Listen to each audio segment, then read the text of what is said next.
Hi, welcome. We have a quorum and it's 2:30. So as soon as they're ready in the commission room. Okay. Let me know when that is. Okay, we're all set. All right, we'll call the meeting to order. What's the first order? Do we take a roll call?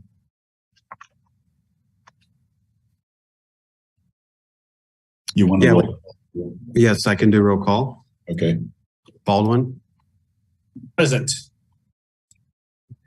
Crick. Here.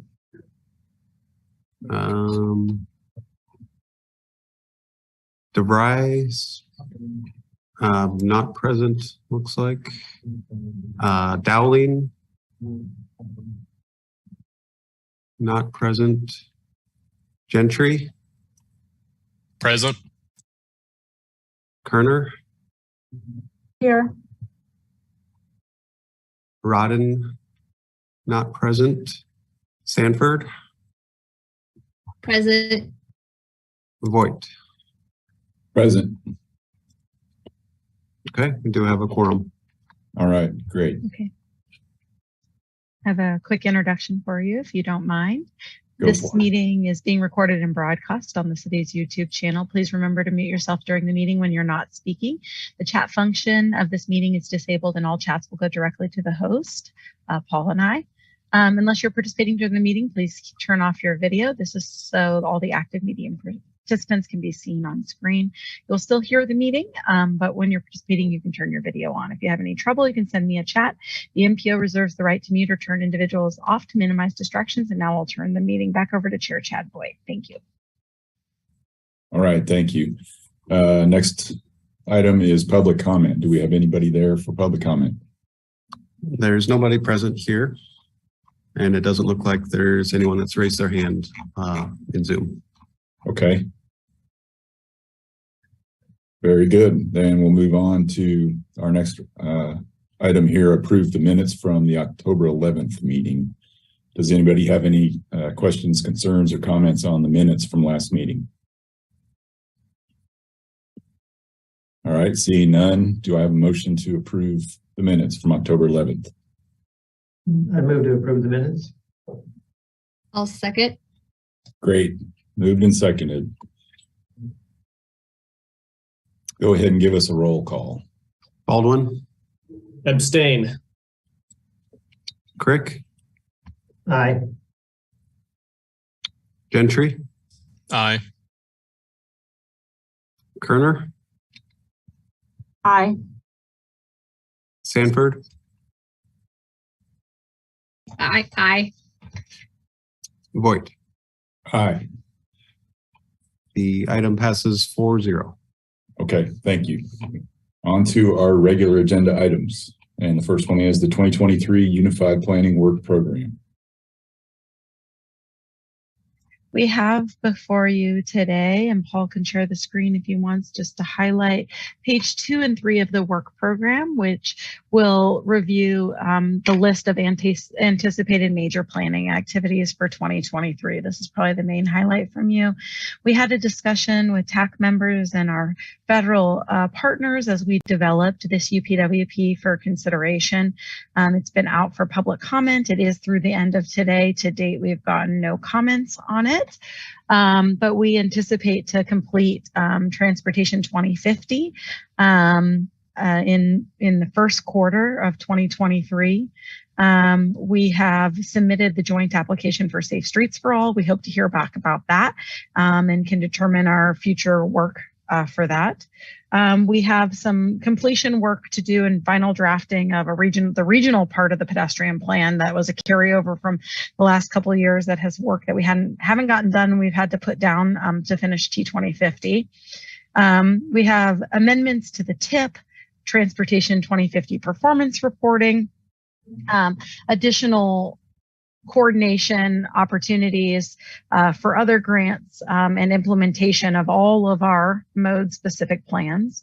We also are coordinating with the Mid-America Regional Council to participate in their freight study. And we'll continue to do work of coordinating with our mobility manager for the work that needs to be done in regards to paratransit coordination. That's the work we have planned for 2023. I'd be happy to answer any other questions anybody has about this proposed work plan. Thank you, Jessica. Does anybody have any comments or questions?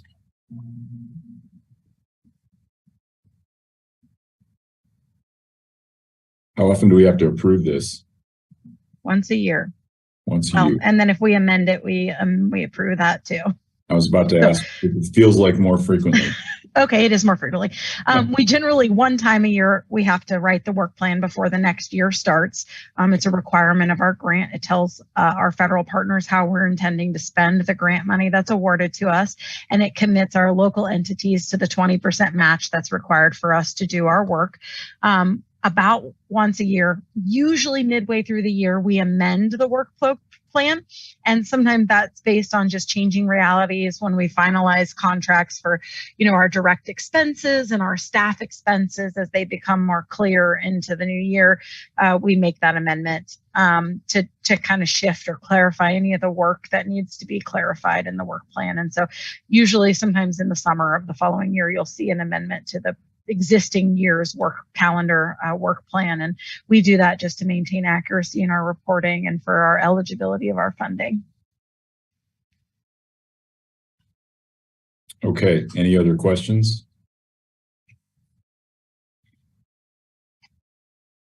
If not, we're looking for a motion to approve the 2023 Unified Planning Work Program. I'll motion to approve the 2023 Unified Planning Work Program.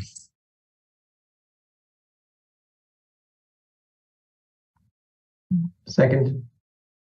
Great, thank you. Moved and seconded. Paul, please call the vote for us. Baldwin. Aye. Crick. Aye. Gentry. Aye. Kerner. Aye. Sanford. Aye. Voigt. Aye. The motion passes unanimously. Okay, great. Next item, 2023 safety target setting. All right, so we have draft safety targets proposed that were out for public comment. We did not receive any public comments. The safety targets are essentially just a projection of past trends. We would love for, there to be a decrease in crashes, but without a more systematic, a systematic change, large programs that really shift safety. We can't really project a decrease. So it's really just projecting out what's happened. It is based on 5-year rolling averages. So the 2021 is the most recent crash data we have that's included. So we project out to 2022 and then take the 5-year average, and that's what's projected. So for number of fatalities, we do break it down by the road who maintains the road. The actual measure that we use for reporting based on the federal requirements is the overall county total. So the projection or the target for 23 would be 11.6 fatalities on all public roads in Douglas County. Rate of fatalities per 100 million vehicle miles traveled is just another way of looking at the same data, but normalized for vehicle miles traveled. And 2023 target is 1.1. And we don't have these broken down by entity maintaining the road, just because the data from KDOT that we receive on vehicle miles traveled is not that detailed. It's just a countywide number. The next one is number of serious injuries on all public roads. This has been trending down, and the 23 target would be 25.9. Rate of serious injuries per 100 million VMT, 2.5 for 2023. And number of non-motorized fatalities and serious injuries. So bike and ped crashes involving the vehicle. Projected 2023 target is 4.4. So those are the targets. Again, this was out for public comment, no comments received, and happy to answer any questions.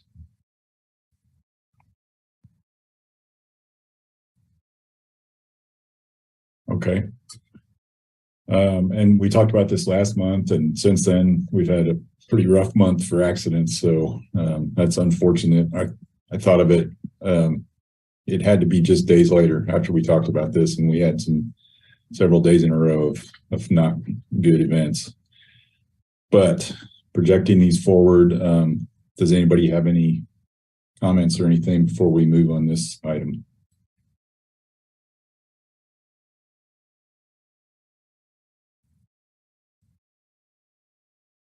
Okay. Hearing none, looking for a motion to approve the 2023 safety targets.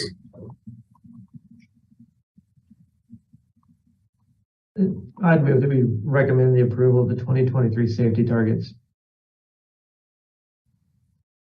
Second. Great. Please call the vote for us. Baldwin, Aye. Crick, Aye. DeVries,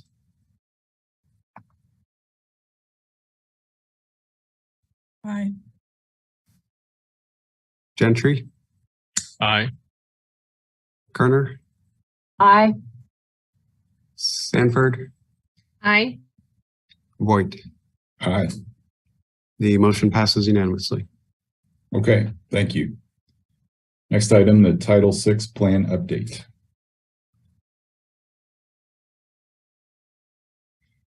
Thank you. We have, as a follow-up to earlier this year, adopting the MPO's public participation plan.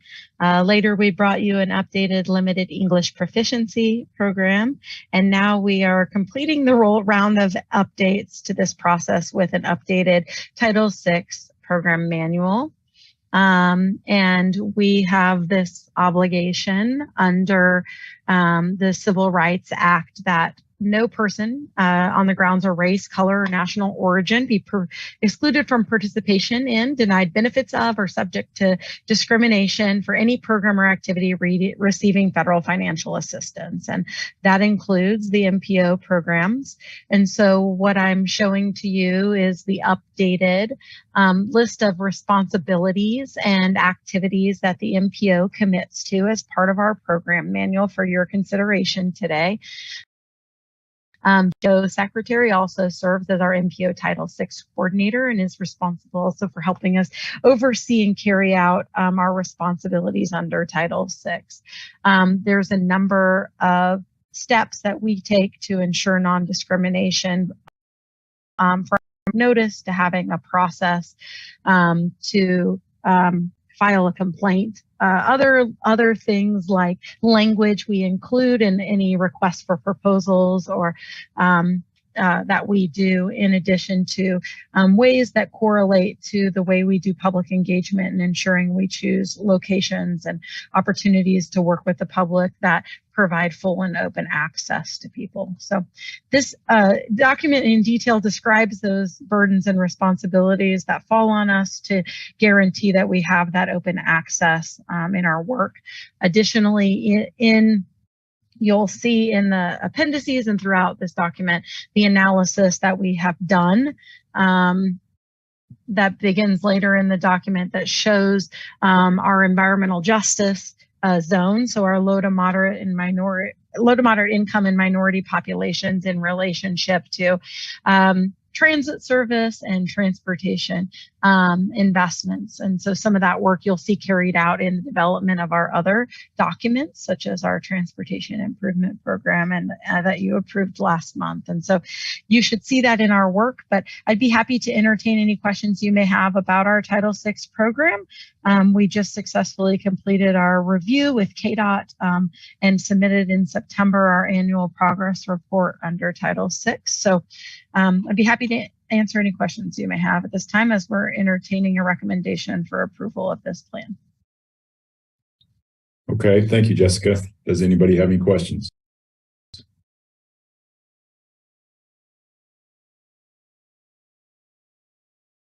Not seeing any, so looking for a motion to approve the Title VI date. I'll motion to approve the Title VI plan update.